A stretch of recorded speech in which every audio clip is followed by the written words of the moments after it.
কিন্তু প্রকৃতপক্ষে তারা মুমিন নয়।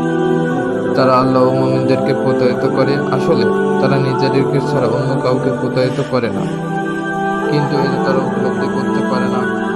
তাদের অন্তরে আছে ব্যাধি, অথবা আল্লাহ তাদের ব্যাধি বাড়িয়ে দিয়েছে, আর তাদের জন্য রয়েছে যন্ত্রণাদায়ক শাস্তি, কারণ তারা মিথ্যাবাদী।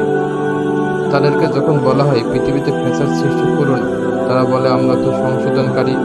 মূলত তারাও অশান্তি সৃষ্টিকারী, কিন্তু তারা তা বুঝতে পারে না। যখন তাদেরকে বলা হয় যেসব লোক ঈমান এনেছে তাদের মতন ঈমান আনো, তারা বলে নির্বোধ যেমন ঈমান এনেছে, আমরা কি তাদের মতন ঈমান আনবো? আসলে তারা নির্বোধ, কিন্তু তারা তা বুঝতে পারে না।